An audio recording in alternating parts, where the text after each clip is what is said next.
प्रभूचा गौरव असो आत्ता आणि सदा सर्वदा. आत्ता आणि सदा सर्वदा प्रभूचा गौरव असो. पवित्र पवित्र पवित्र प्रभू, पवित्र पवित्र पवित्र प्रभू, सारे साम गत्वान भगवान, सारे साम गत्वान भगवान. जुगान जग आखे ना असगी, जुगान जग आखे ना असगी, भरलाय तुझे मोठपणान, भरलाय तुझे मोठपणान. स्वर्गात प्रभूला जय जयकार, स्वर्गात प्रभूला जय जयकार. धन्य हो प्रभूचे नावाने येतो, धन्य है प्रभूचे नावाने येतो. स्वर्गात प्रभूला जय जयकार, स्वर्गात प्रभूला जय जयकार. पवित्र पवित्र पवित्र प्रभू, पवित्र पवित्र पवित्र प्रभू, सारे साम गत्वान भगवान, सारे साम गत्वान भगवान. आदिवासी पवित्र मिस्साबली साजरी करत असताना, हे गाणं गात असताना संपूर्ण चर्च जणू काही स्वर्गीय दरबारामध्ये परमेश्वराचं स्तुतिगान गात असताना माणसाला भास होत असतो. एवढं सुंदररित्या आमचे आदिवासी बांधव पवित्र पवित्र पवित्र ह्याचं गायन करत असतात.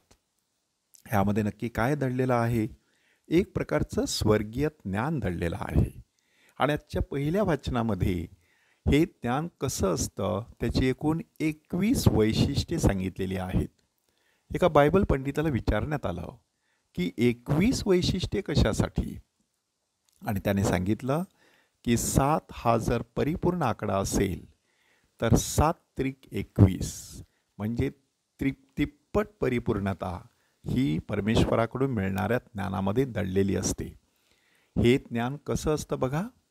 चतुर, पवित्र, एकमेव अद्वितीय, विविधांगी, सूक्ष्म, गतिशील, स्पष्ट, मंगल, वेगळे, अधाह्य, चांगल्या गोष्टींची आवड असलेलं, तीक्ष्ण, अजिंक्य, लाभदायक, मानवी, पक्के, खात्रीचे, निश्चित, सर्वसमर्थ, सर्वज्ञ आणि शुद्ध अशा साऱ्या आत्म्यांचा ठाव घेणारा आत्मा ज्ञानी माणसाच्या ठाई वस्ती करत असतो, असं आपल्याला ज्ञानग्रंथ पुस्तकामध्ये सांगण्यात आलेलं आहे.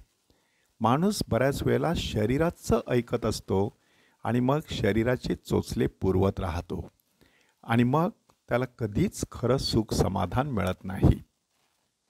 कधीकधी माणूस आपल्या हृदयाचं ऐकतो आणि भावनेच्या भरामध्ये बऱ्याचशा चुकीच्या मार्गाने जाणारे निर्णय घेत असतो.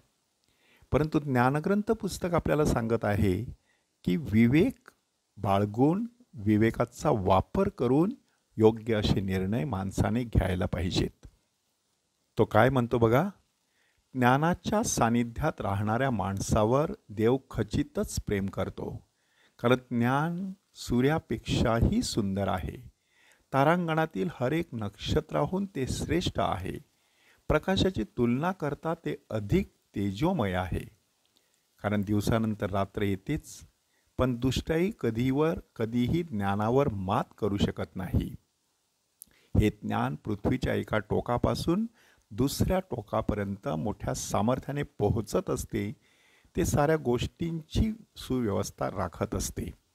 अशा प्रकारचं स्वर्गीय ज्ञान मिळवण्यासाठी केवळ पुस्तकी अभ्यास पुरेसा नसतो. केवळ दैनंदिन जीवनातील अनुभव पुरेसे नसतात. तर त्यासाठी आवश्यक असतं आत्मपरीक्षण.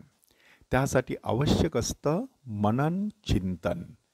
असं मनन चिंतन केल्यानंतर स्तोत्रकार सांगत आहे, हे परमेश्वरा तुझे वचन सर्व काळ अढळ आहे. तुझ्या निर्णयाविषयी म्हणावे तर ते आजपर्यंत टिकून आहेत. त्याने भोळ्यांना ज्ञान प्राप्त होत असते. आणि ह्याचाच धागा पकडून प्रभू येशू ख्रिस्त आजच्या शुभवर्तमानामध्ये आपल्या प्रेषितांना सावधानतेचा इशारा देत आहे. की देवाचं राज्य दृश्य स्वरूपात येत नाही. ते येथे आहे किंवा तेथे आहे असे म्हणतील, परंतु ते तिथे नसून तुमच्या अंतःकरणामध्ये आहे.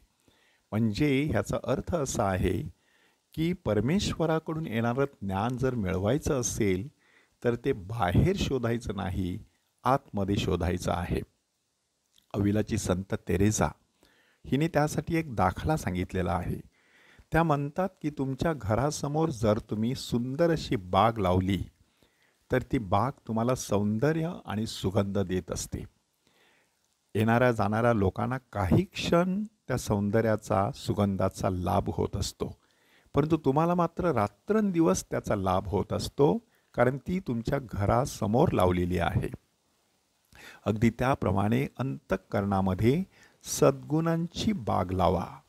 त्याचा सुगंध येणाऱ्या जाणाऱ्या लोकांना काही क्षण येईल, परंतु तुम्हाला मात्र रात्रंदिवस त्याचा आस्वाद घेता येईल. आपल्याला देखील अशी विवेकी जीवनशैली अंगीकारता यावी म्हणून सर्व ज्ञानाचा उगम असलेला परमेश्वर पिता, ज्ञान हे फळ आणि गुण देणारा पवित्र आत्मा आणि उत्तम गुरुजी प्रभू येशू ख्रिस्त, ज्ञानाचं आसन असलेली पवित्र मरिया, ह्या सर्वांकडे विशेष प्रार्थना करूया. प्रभूचा गौरव असो आत्ता आणि सदा सर्वदा. आत्ता आणि सदा सर्वदा प्रभूचा गौरव असो.